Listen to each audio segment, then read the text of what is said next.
So what's going on, guys? I just read this really disturbing, really interesting um, discussion about Dr. Dre and his deal with Apple, and the Black Enterprise just did a report on it all, and I'm gonna kind of break some of this down for you and let you guys know why Dr. Dre lost $200 million because Tyrese doesn't know how to keep his mouth shut. So get comfortable, buckle up your seatbelt. We're gonna get started on the Black Financial Channel right now.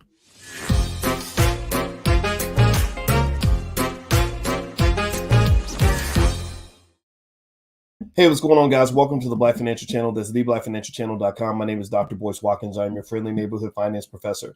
On the Black Financial Channel, we talk about Black wealth and Black economics every day, sometimes as much as 10 times a day under one condition. The condition is that we are Black first. Black first means that we put our community at the top of our priority list. Black first means we educate our kids. Black first means we teach our children about wealth. Black first means we build our families. Black first means we love Black women. Black first means we love the Black man. Black first means that we want the Black community to succeed. If you agree with this philosophy, put a hashtag B and the number one in the chat, hashtag B1. How you doing, Traveling Man, and Tariq Bey, and Sharice Clark, and Rhonda, and Kevin Lockhart? I see you. I see you. I see you. Okay, so let's jump into this conversation. This is really an interesting story that I wanted to share with you. There's kind of a lesson here, and I just thought it was kind of fascinating. So Dr. Dre created this thing called Beats by Dre headphones. Many of you know what Beats by Dre is. Give me a yes in the chat if you either own Beats by Dre or thought about Beats by Dre. Give me a yes or no. Have you ever thought about buying some Beats by Dre headphones? Let me know if you've ever thought about buying Beats by Dre headphones. Now I'm going to do a quick Google search. And what is the average cost of Beats by Dre headphones? The Beats by Dre headphones, the average cost, it looks like they've got some Beats Studio 3 wireless headphones for $349. But if you want to go cheap, they got some, it looks like here on Thirst Pros for $79, but they call them Beats Studio. So I don't know if that's the same as Beats by Dre. And they got Beats Solo 3 wireless for $299 and so on and so forth. So Beats by Dre headphones is a premium brand that was created by Dr. Dre and Jimmy Iovine, and they kind of got together and did this thing, and it worked, and they made a lot of money. Now, Beats by Dre headphones was actually interesting to me because there is a person that I'm going to bring into the Black Business School as kind of an adjunct visiting faculty member by the name of Larry Miller. Larry Miller is the chairman and the former CEO of the Air Jordan brand. The Air Jordan brand is, as you know, is the brand where Michael Jordan's shoes are famous. Everybody wants a pair of Jordans. And Larry and I, we've known each other. We've been friends for years, and I like Larry a lot. And Larry is a real Black man. And so Larry invited me to a party at NBA All-Star Weekend in Chicago. And when I was at this party, you know, I'm not a party guy, to be honest with you. I never went to a lot of parties. Even when I was 20 years old, I met my wife in the library. Right? I didn't meet her at the club. Because I wanted the kind of woman you meet at the library. I didn't want a woman who you meet at the club. And so years later, me and my wife, the lady I met in the library, are at this Beats by Dre party, and we're kind of walking around, socializing, looking around, you know, shaking hands with people, meeting people, whatever. So I sit down at the bar. And so I'm at this Air Jordan party at NBA All-Star Weekend. I sit down at the bar, and the guy next to me is some really arrogant, cocky white dude. I didn't know his name. I didn't know anything about him. We just sat there and talked for a minute. And he says, "So what do you do?" I said, "I'm a finance professor. I don't really talk much about what I do." And I said, "So what do you do?" He said, "Well, I created Beats by Dre headphones." And I was like, "Oh," I was really fascinated. And the reason I was fascinated to talk to this guy was because I was really stunned by how well they branded those headphones. I said to him, I said, "I was really impressed by how you got everybody on earth to wear those headphones, how you took, you know, something that was a commodity, a pair of headphones. Everybody, you can get them anywhere. And you put it in people's mind. Branding is psychological. You put it in people's mind that if you want to wear Beats by Dre headphones, that is your path to being cool." And he did it in a very straightforward way. They would put the headphones on, you know, your favorite rapper, and then they put the headphones on your favorite athlete, Serena and LeBron and Lil Wayne. And I don't remember all the people that were sponsoring Beats by Dre headphones, but they specifically paid them to wear these things with the little B on the side, to the point where in the minds of people, especially young people, you know, these headphones have economic value, right? Or they have some sort of social status value.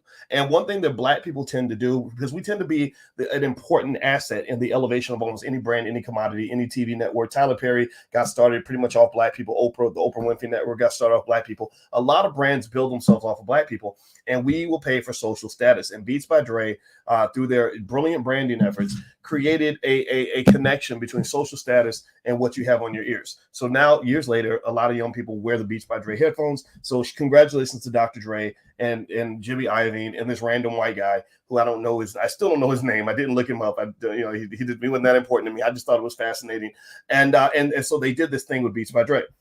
Well, what happens then is that Apple notices Beats by Dre. Apple's like, CEO Tim Cook's like, hey, I could buy this company and buy their curated music lists and buy their technology and buy their brand in general. And it could help us get into the streaming business. Apple at that time was trying to get into the streaming business. They had a very difficult time breaking in. So they offered Dr. Dre and Iovine an unbelievable sum of money, $3.2 billion, according to this article that I'm reading in Black Enterprise. Well, in this article, which, by the way, you can read it if you want, says Dr. Dre lost $200 million in billionaire status after Tyrese drunkenly leaked Apple Beats deal. So according to Black Enterprise, what happened that night, and a lot of y'all saw this. I don't know if anybody, give me a yes or no if you even saw the video. I remember seeing it. So Tyrese and Dre are in the studio. I didn't know they were drunk. They were just kind of like, doing a yeah, man, yeah, the whole hip hop thing, right? And talking about, like him being the first hip hop billionaire, and Dre's in the background, so it wasn't like Dre was sitting to the side, like, hey man, don't say nothing about the deal. Like Dre was right there in the video. Tyrese is yelling and screaming, whatever. Now I'm gonna be careful because I know people that know Dr. Dre, and I'm not trying to diss Dr. Dre at all. But I care more about you than I care about Dr. Dre or any celebrity. So I saw a lesson here, and this is the reason I talked about this topic. This is why I thought this topic was interesting. So as a result of Dr. Dre and Tyrese doing this video, Puffy sees the video. Puffy, Diddy, P. Diddy, P. Daddy, Puffy Daddy, whatever name he uses.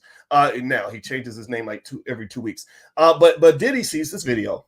He gets on the phone with Jimmy Iovine. He gets on the phone with I don't know, either Iovine or somebody at Apple. I think it was Iovine. And he says, we got a problem. He calls him at 2 a.m, according to this article in Black Enterprise, and I believe Black Enterprise. I know those people over there, and I like them very much.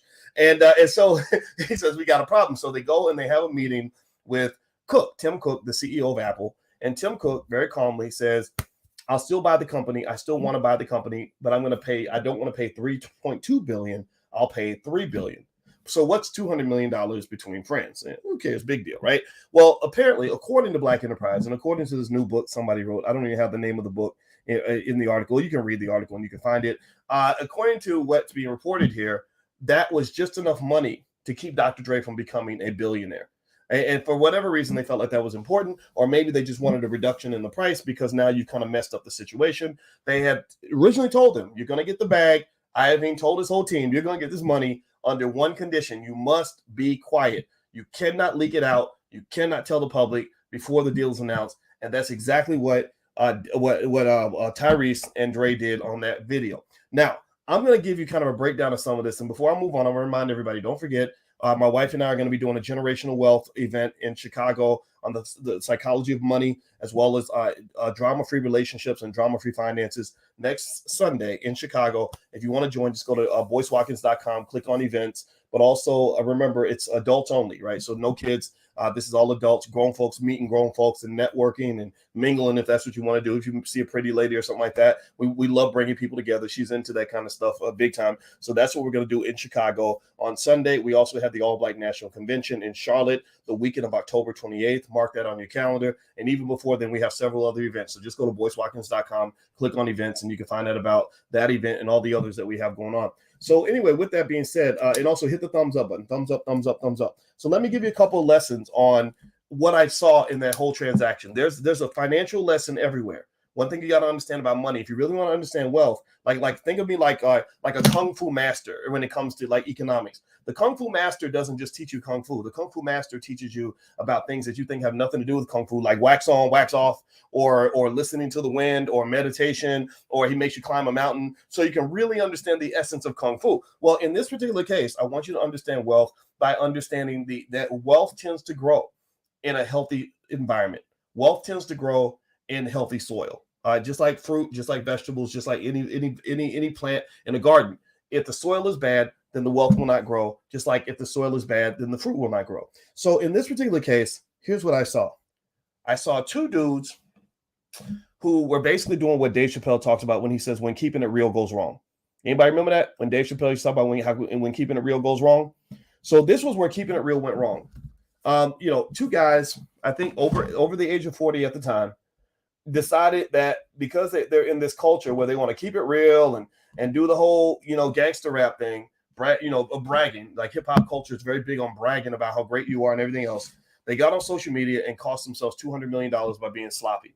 Now, maybe Dre's going to be fine. I'm sure Dre's going to be okay. He's got plenty of money. I'm sure he's very wealthy, but still, the fact that they allowed the culture, the peer pressure of the culture to drive them to give away so much money just helps you understand why I have a lot of objections to what they call the culture. People say we're doing it for the culture. We're doing it for the culture. Well, my feeling is sometimes I look at the culture and I say, first of all, who created that culture? Number one, the white man started marketing all this nonsense to you. Basically all these attitudes and choices that young black men make that gets a rapper killed every week, right? Or killed every week, right? So that's the culture that is being heavily promoted to you because they want black men dead, or they want black men in jail, or they want black men to be marginalized, or they want black men to look like animals in a big animal circus minstrel show. That's what they love. That's why certain kinds of hip hop gets promoted. Some types of hip hop does not get promoted. They will promote the Migos all day long, but they will not promote D1 or Immortal Technique, who are better rappers than the Migos. The Migos can't put a verse together to save their life, whereas D1 and Immortal Technique are real rappers who actually care about the community. There's a reason why some types of music gets promoted and some types do not, so don't fall for the hype. But also, it made me think about something my father told me one time, a long time ago, when I was on the faculty at Syracuse University. My father came to visit me. My father, I've told you about him many times. He's the man that raised me. He's not my biological father, but I love him all the same. And he came to visit me in Syracuse, and I took him to dinner. And when we went to dinner, I invited a couple of my friends that were on the faculty with me at Syracuse, and they were in different departments, but one was a professor of, I don't remember what they were professors of. I'm not even going to say I'm not even going to mention what departments they were in because people watch these videos and they might actually make a connection. But there was one brother there who was clearly an alcoholic. There was one brother there who literally had 3 or 4 drinks before we got there, 3 or 4 drinks during dinner, and 3 or 4 drinks after dinner. And I was like, how in the hell is this Negro going to get home? I have no idea how he's going to get home. And maybe I should have probably stopped him from getting in the car. That's one mistake I made. I didn't stop him. I just did think about that. And my father, who was a detective at the time, detectives are very observant. Detectives notice everything. So one of the things that he said to me was, he said, he was describing the people around the table. And one guy, he says, this guy over here, all he's trying to do is go get some ass. So just, keep your woman away from him. He said, this dude over here, he seems okay, but he talks a lot. This guy over here, he said he's a drunk. He's an alcoholic. He said, never tell a drunk all your secrets. He said, never tell a drunk all your secrets, because a drunk will eventually spill your secrets and it will be costly to you. So when I saw what happened with Dr. Dre and Tyrese mentioned being drunk on Henny, I guess he called the Henny. I don't know if it's the Henny or the Henny. I don't know, man. I don't even drink. But I think Heineken, right? So Tyrese was drunk, and then Dr. Dre was drunk, and they both got drunk. And next thing you know, as drunk men, they're spilling secrets. I even got them together like a mafia family and basically said, look, we about to get a $3.2 billion bag. All you got to do is keep your mouth shut. But what the alcohol does is it literally got them to forget about the fact that you're giving away the chance to make $3.2 billion because you feel the need to flex on the internet. What the hell's wrong with that? That's crazy to me, right? And I get it. I understand. It's life. It's their money. It's their choice. But what I am trying to tell you is that there's a reason why when I talk to you, especially you young black men, I tell you that if you can stay away from drugs and alcohol altogether, you probably should. Malcolm X used to say that the white man will sell you the liquor bottle and then lock you up for being drunk. Many of y'all got alcoholics in your family that you can't depend on to save your damn life. You got drug addicts in your family who will look you right in the eye and tell you a lie and take all your money and never show up for even their own damn kids.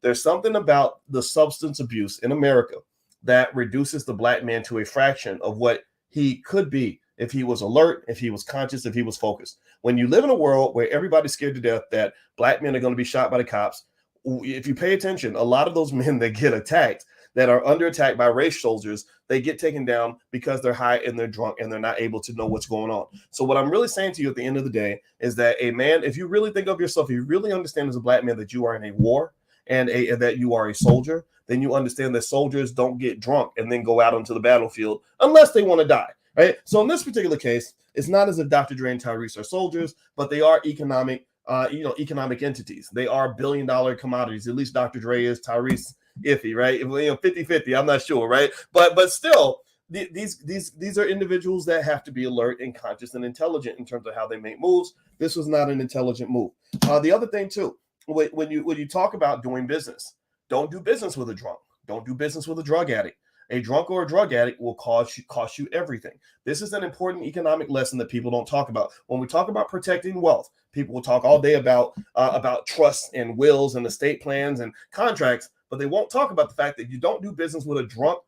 You don't do business with somebody who's emotionally unbalanced. You don't do business with somebody who is hooked on drugs, because that dope, that liquor, that mental illness is going to kick in and it's going to cost you a whole lot of money at just the wrong time. I have seen that. Smart people understand this. I know people in Hollywood and other places who are incredibly famous people that you would think everybody would want to work with them, but there are good business people who say, I will never work with that person because he's going to mess up everything. When you're trying to put something together, and we're trying to build a building brick by brick, if you get a drunk or a crazy lunatic drug addict in the building, they're going to knock everything down. They're going to destroy everything you ever built. So do not do business with people that have a problem with substance abuse. And then, of course, in general, I would just say, for your own life, if you want to have an easier life, in terms of saving money and just not putting yourself in bad situations to make bad choices, just understand, if I were to do research, in fact, let me do this. I'm going to do a Google search on the effects of alcohol on the brain. And I'm going to give y'all, this is some Uncle Voice information here. I hope I don't sound preachy. I just love you and I want to see you do well. And I just hope it's okay if I share this. But let me see. Let me look. Effects of alcohol on the brain. Let me look this up. Do me a favor. Hit the thumbs up button. Thumbs up, share, subscribe. Also, by the way, you can get a free e-copy of my book. I have a book called How to Build Massive Wealth for Your Family by Investing $5 a Day. Just go to blackmoneyminute.com. Subscribe there. And if you already have that book, I have another one that I can email you called It Takes a Village to Raise the Bar, A New Paradigm for Black America. That book is a very short read, but it's designed to lay out what I consider to be my 50-year plan for intelligent Black people. The plan such that in 50 years, your family will not only be a millionaire, possibly billionaire status, but you're going to get rid of all the dysfunction. You're going to have a lot of success. Your grandchildren will inherit something positive from you instead of something negative. So feel free to go to blackmoneyminute.com and you can subscribe. And those books are totally free. 1 million people have downloaded the books already. I hope you guys can make it 1,000,001 because I really want you to get the information you need to be successful. So let me see here. Here's how alcohol affects the brain. They said alcohol, this is according to, it looks like the National Institutes of Health. They said alcohol interferes with the brain's communication pathways and can affect the way the brain looks and works. Alcohol makes it harder for the brain areas controlling balance, memory, speech, and judgment to do their jobs, resulting in a higher likelihood of injuries and negative outcomes. So that means that, there's a reason why, ladies, if you go to a guy's house and you ain't planning to sleep with him, why he's going to pour you as much liquor as you want. So if you are a person who drinks a lot, then you're going to end up making a lot of mistakes where you regret the mistakes in the morning, right? If you are a man who drinks every time you get sad and depressed, depression is very high amongst Black males. Also, a lot of Black men are suicidal. You just don't see it as suicide. You don't call it suicide because they don't actually shoot themselves in the head or kill themselves in one instant. But if you look at a Black male that is self-destructive, if you see a Black man who's always popping pills, always drinking liquor, always getting into thugged out crazy situations where he might die tomorrow, that's a suicidal man. That's a man who basically has committed himself to the idea that I'm going to just do whatever I'm going to do and whatever happens, happens. And if I die, I'm going to die, right? So suicide does not always appear as just, what you think it is. It can come in a lot of different forms. So a lot of Black males, Tupac said it in a verse. He said, no more hesitation, each and every Black male's trapped. And you wonder why we suicidal run around strapped, right? So he said, basically, because you're trapped, it's a brilliant line. It's very accurate, actually, according to science, he says, because you're trapped, because you're stuck in a life that you don't want to live, you become suicidal. And then you run around strapped. You get in crazy situations, right? And actually studies show that when they study lab rats, when lab rats are trapped, their their depression levels go up. They measure depression by the amount of oxytocin in your brain, or not oxytocin, serotonin. The serotonin levels in their brain start to change, showing signs of depression. So rats get depressed when they get trapped. Human beings get depressed when they get trapped. So if you want to be happy, if you want your children to be happy, the best thing you could teach your children is to teach them how to have a life where they have options. Options. When my daughter said, what do you think I should be when I grow up? I said, I don't care what you become. You become something that makes you happy. Just make sure you got plenty of money so you always have options. Money is options. Money is not just a Gucci bag, or it could be. Money is not just a fancy car, but it could be. Money is just having something there so that you don't have to give up your options so you can go work for some white man who don't even like you so that you can pay the bills on Friday. Or you got to go sleep with some raggedy, nasty guy, that got diseases just so you can pay the rent and feed your kids. I just want you to have options. That's it. And that's it. Because if I give you options, then I've helped you to become happy. And that's the job of a father, to find a way to help his daughter get a pathway to happiness. That's it. Do you understand what I'm saying? Give me a yes if you're hearing what I'm saying. Okay, so going back to Dr. Dre and Tyrese, basically it sounds like the lack of judgment that comes from alcohol consumption caused them to make a choice that cost them an immeasurable amount of money. There was another story about a guy who's a multimillionaire who's worth tens of millions of dollars. He went to a casino. There's a reason why casinos give you free liquor. The reason they give you free liquor in many cases is because they want you drinking as much as possible. Because when you drink, your judgment's bad. So they poured him a drink. He was gambling big money. I'm talking about $100,000 a hand, this type of thing. Big balling, right? No, big balling, like the stuff they brag about in hip hop, right? Right. So he's big balling. He's betting 50 grand here, 100 grand here. Everybody's around the table. They're like, here, drink some more liquor. Drink some more liquor. He gets pissy drunk and gambles away his entire fortune. He gambled away like $20 million, and he wasn't worth nothing but $21 million. So he goes back and sues the casino, and he's like, I was drunk. Y'all knew I was drunk. Y'all took advantage of me. And they were like, F you, because you made a decision to take in all that liquor, which made you vulnerable. So do you understand what I'm saying? That when you are not conscious and alert, alcohol is a problem because it takes away your consciousness. That's why people go unconscious when they drink too much. An unconscious person is, in many cases, possibly going to be a victim of a conscious person who does not have your best intentions at heart. So in many cases in our society, if you really look around at economics, and I see everything, you will notice that many corporations take advantage of your unconscious and subconscious thinking to be able to consciously go in and extract wealth right out of your pocket. That's how they take $1 trillion a year out of the Black community. They do it through the TV ads. They do it through the imagery. They do it through the lifestyle. They do it by getting you to promote the culture. I'm doing it for the culture. I got Gucci for the culture, right? Who told you that Gucci was part of your culture? The people that own Gucci, they don't consider you to be part of their culture. But fine, you think Gucci is part of you. Think giving money to Gucci is part of your culture because somebody subconsciously and unconsciously taught you this nonsense that made you think, because you're operating on a low vibrational frequency, you're not trying to elevate. You think that when I say this is for intelligent Black people, that's not for you, or that you don't want to be intelligent. Well, fine, keep on being ignorant and watch people subconsciously and unconsciously come in your house and rob your Black ass blind.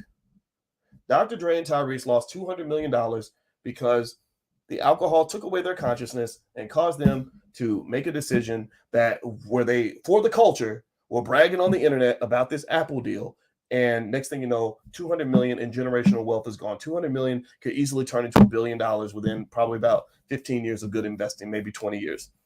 That's it. So you took away billionaire status from your grandkids. Maybe they'll get it some other way. I'm not saying Dr. Dre's family is going to be bad off. I'm not saying Dr. Dre's an idiot. I'm not saying that this is just a mistake that you can't come back from. But what I am saying is you got to watch it, man. You can't just go around doing what everybody else is doing unless you want to end up where everybody else is ending up.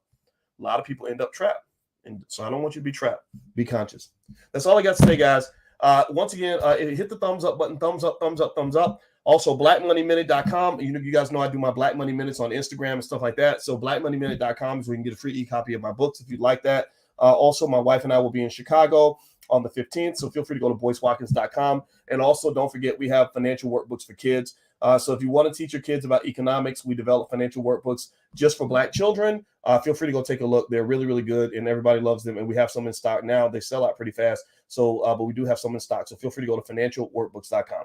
I hope this helps you. And Dr. Dre, if you see this video, this is not a diss, I promise, because y'all know I'm cool with Ice Cube, and I don't want to sound like I'm dissing and attacking people that know people that I know, and I don't want to do it that way. But I care about you more than I care about Dr. Dre. So I saw a lesson in this, and that's why I shared it. So have a good day, everybody. God bless you. Love you. And I hope that your life is full of abundance. I'll talk to you soon. Take care now. Peace.